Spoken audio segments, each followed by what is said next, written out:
تو وہ قول رسول اللہ صلی اللہ علیہ وآلہ وسلم ہوگا. لہٰذا جب آپ نے فرمایا کہ قرآن اور اہل بیت کے دامن کو تھامو، یعنی یہاں سے میرا دین ملے گا. بس جو آپ سے کہے کہ قرآن سے بتاؤ گے تو میں مانوں گا، تو کہیں تمہارا یہ دعویٰ بتا رہا ہے تم دیندار ہو ہی نہیں.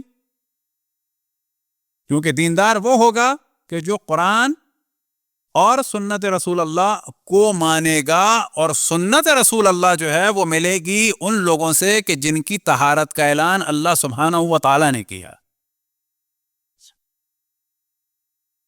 اب یہ کہا جاتا ہے کہ جی اہل بیت اصحاب سے، ہاں اصحاب سے بھی لیا جا سکتا ہے، لیکن پرابلم کیا ہے؟ پرابلم یہ ہے کہ اصحاب کی تعریف کی بھی روایات ہیں، آیات ہیں. تو دوسری جانب سورہ منافقون بھی ہے. تو تیسری جانب ہم دیکھتے ہیں کہ سورہ توبہ میں واضح اللہ سبحانہ و تعالیٰ کی جانب سے پیغام آیا ہے، اور یہ آخری زمانے کا سورہ ہے. وَمِمَّنْ حَوْلَكُمْ مِنَ الْأَعْرَابِ مُنَافِقُونَ، اور مدینہ میں ارد گرد منافق ہیں. وَمِنْ أَهْلِ الْمَدِينَةِ مَرَضُوا عَلَى النِّفَاقِ، اور مدینہ میں ایسے لوگ ہیں جو نفاق میں شدید ہیں، پکے منافق ہیں. اب اگر دونوں آیات کو سامنے رکھیں تو نتیجہ کیا نکلتا ہے کہ اب نہیں پتہ ان میں سے کون صحیح ہے کون غلط ہے. تو پھر ہمیں دیکھنا ہوگا ان میں سے کون صحیح ہے. تو جو اہل بیت کے ساتھ ہوں تو پتہ چلے گا یہ بھی پاک ہیں، اور جو ان میں سے اہل بیت کے مخالف ہیں وہ پاک نہیں اور ان سے دین نہیں لے سکتے. وجہ کیا ہے؟ کہ قرآن میں اہل بیت کی طہارت کا ذکر ہوا ہے. اہل بیت کے بارے میں نہیں ہم کہہ سکتے کہ ان میں سے کچھ صحیح ہیں کچھ غلط ہیں، یہ کل کے کل صحیح ہیں. اصحاب کے بارے میں آیات جو ہیں وہ مثبت بھی ہیں اور منفی بھی ہیں، کیونکہ منافقین جو ہیں وہ چائنا میں نہیں تھے، وہیں مدینے میں تھے. بس یہ دیکھنا ہوگا ان میں سے ان پاک لوگوں کے ساتھ کون ہے. لہٰذا ہمارا معیار کیا ہے کہ ہم اصحاب کو مانتے ہیں، قطعاً مانتے ہیں، ان کے قدموں کی خاک جو ہے ہماری آنکھوں کا سرما ہے، لیکن وہ اصحاب کے جو اہل بیت سے وابستہ ہوں اور کبھی ان سے اختلاف نہ کیا ہو، ان سے ان کی مخالفت نہ کی ہو، چہجائے کی تلوار اٹھائی ہو، یا یہ کہ انہیں گالیاں دی ہوں، وہ تو بالکل ہی دین سے نکل گئے. تلوار اٹھانے والے اور گالیاں دینے والے بالکل دین سے نکل گئے بے شمار. تو بعد اشرف الانبیاء جو کچھ ہوا، کچھ کل ہم نے بیان کیا. ہمارے اور ان لوگوں کے درمیان کہ جنہوں نے اشرف الانبیاء کو اہل بیت کے علاوہ کسی سے سمجھا، تو زمین تا آسمان فرق ہے.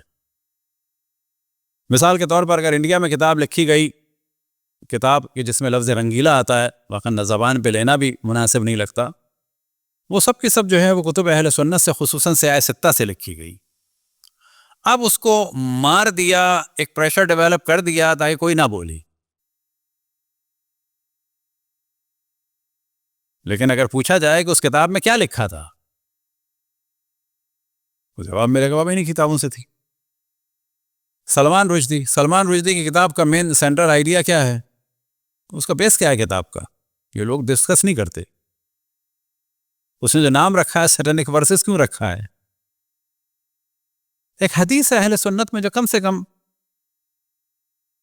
35-36 اس کے طرق ہیں، اور علماء اس کے بارے میں فرماتے ہیں، خود علماء اہل سنت کے اتنے اس کی طرق اور راوی ہیں کہ صحیح ہونے میں شکی نہیں ہے. اور وہ کیا ہے؟ حدیث غرانیق. حدیث غرانیق کیا ہے؟ کہ جب معاذ اللہ لاکھوں دفعہ معاذ اللہ، جب سورہ نجم نازل ہوئی تو اللہ سبحانہ و تعالی نے فرمایا افرأیتم اللات والعزی والمناة ثالثۃ الاخری، یہ سورہ نجم میں ہے. لیکن معاذ اللہ کتب اہل سنت کے مطابق کہ اشرف الانبیاء کی زبان سے کیا نکلا؟ افرأیتم اللات والعزی والمناة ثالثۃ الاخری تلک الغرانیق الاولی فإن شفاعتہن لترتجی، کہ ان 3 بتوں کا نام آیا. اس کے بعد کیا آیا؟ کہ یہ آسمان کی بلندیوں پہ پرواز کرنے والے پرندے ہیں اور ان کی شفاعت کی ہمیں توقع ہے. اب کتب اہل سنت کے مطابق جناب جبرائیل نازل ہوئے، کہا یہ تم نے کیا کہا ہے، سناؤ ذرا وہی. تو انہوں نے پوری سنا دی. انہوں نے کہا نا یہ اللہ کی جانب سے، یہ شیطان کی جانب سے.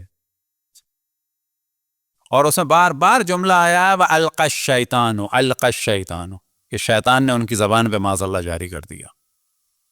یہ حدیث غرانیق توہین رسالت کا منبع صحاح ستہ ہے، لیکن پریشر کیا ڈیولپ کیا ہے کہ ایسا ڈرا دو کہ کوئی اندر کی بات نہ نکال سکے. اصل گیم یہ ہے.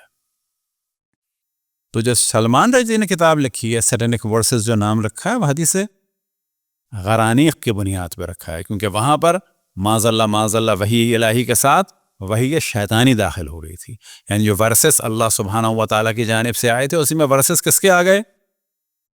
شیطان کے آ گئے. معاذ اللہ. یہ واضح فرق ہے. نبوت اہل بیت سے سمجھی جائے اور نبوت دشمنان اہل بیت سے سمجھی جائے. یہی وجہ ہے کہ ابھی دیکھیے کہ ربیع الاول کا مہینہ آئے گا، اشرف الانبیاء کی جو سب سے زیادہ تعریف ہوگی یہ ہوگی کہ معاذ اللہ وہ جاہل تھے. نبی الامی جاہل تھے، لکھنا نہیں جانتے تھے، پڑھنا نہیں جانتے تھے، لیکن ماموں جان کاتب وحی تھے.